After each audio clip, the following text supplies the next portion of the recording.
back to Mobility Project. I'm going to say something a little bit controversial. It's not very kind of fitness-based. Hang tough with this. You need to bench press more. You need to press more, and for a lot of reasons. And one of the reasons is it teaches me several things. Specifically, it teaches me where my shoulders belong in the back of the socket. You'll notice yesterday we worked on trying to relocate that shoulder back into position, back in the socket with extra rotation. Teaches me to generate a lot of torque in the bar where I try to break the bar and spread the bar. This is a good cue for overhead. We know we try to break the bar apart, try to pull the armpit forward. One of the things it also teaches me is to generate big-time global extension. So besides having my athletes know where the back of their shoulders are, we tend to see athletes who do a lot of pulling and obviously do a lot of pulling with their shoulder in the front of the socket and they're really weak.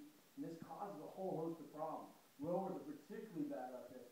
We do a little pressing, and the idea is that the athlete gets a little bit kind of better job of knowing where the back of the shoulder is and is a little bit stronger, more integrated. So you need to press more. It corresponds to a lot of good things. It really ties a lot of pieces together. In terms of this kind of idea of global extension, one of the things that we always are talking about is not breaking at the rib cage. We see this as rib cage tilt, and this is a rib cage fault, and it's no different than a pelvic fault. And so when we see even people going for the bench press, we see broken rib cage. When I'm in this position, I no longer can really recruit my little traps and stabilize my scapula and set that thing in a position where it's a fixed lever where my strong movers can take over, prime movers. And so if I tilt too much, I have a problem. So what we're going to work on tonight is being able to generate global extension, and that happens through the whole system. When you watch the best pressers in the world, and I'm by no means a very big presser, but these guys will really wind up, walk their feet back, try to jam their heels down, and this tells me a couple of things. If I'm really short through the front of the hip, I'm going to have a hard time being able to come to full extension through the hip. I'm going to tend to see the rib cage tilt, and that's how I've solved this problem mechanically.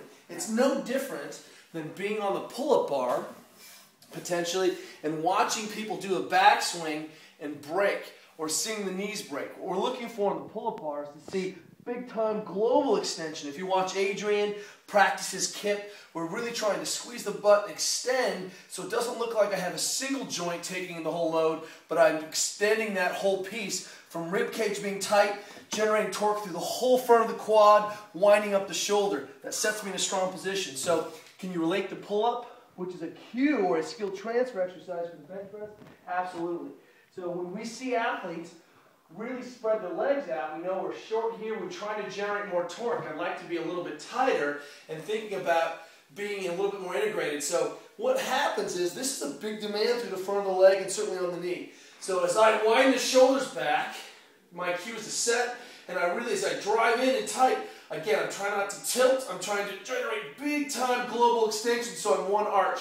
And part of that is to squeeze the butt and pull those kind of lats into that thoracodorsal fascia, the big sheet of connective tissue. So what we're going to work on tonight is being able to kind of generate more global extension. So homework number one. We've got our foam roller here. We're going to do a contract, relax, and using the bar. This could be a ball, this could be a wine bottle, this could be whatever you need to be.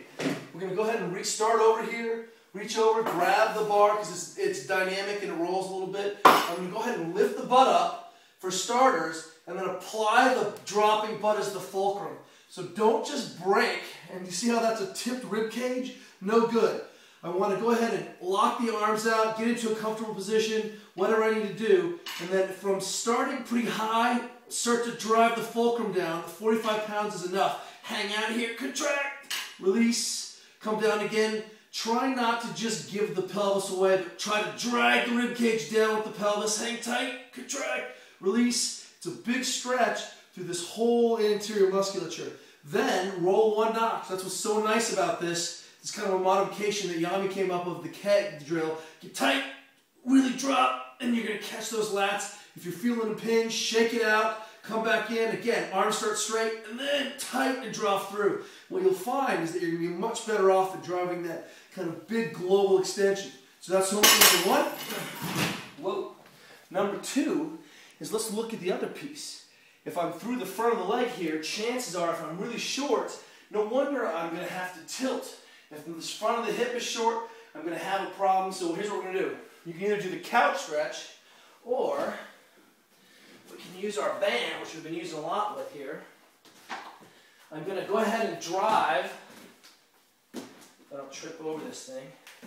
Set this up into this gluteal fold. This is actually technically called the ghoulie, I've just learned. It's this part of your butt that hangs down if your pants are too low, the ghoulie.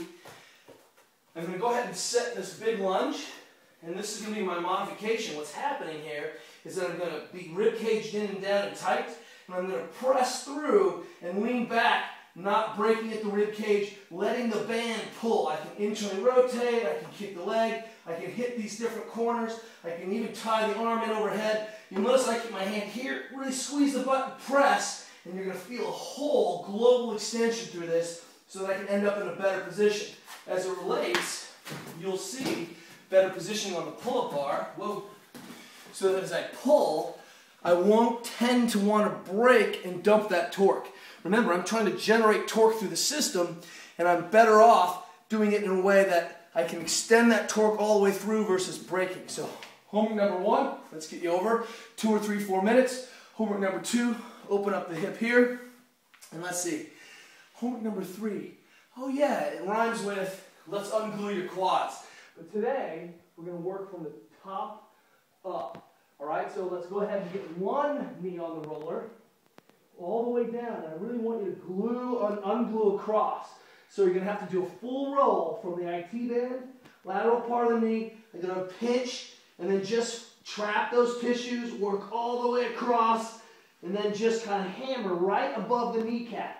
Remember, it's sometimes these distal tissues that really get worked. When we have knee pain, it's because of the kind of ultimately just being glued down here. Let's give some slack. We're working on creating a global extension force so that we're more powerful. All right? See you guys tomorrow.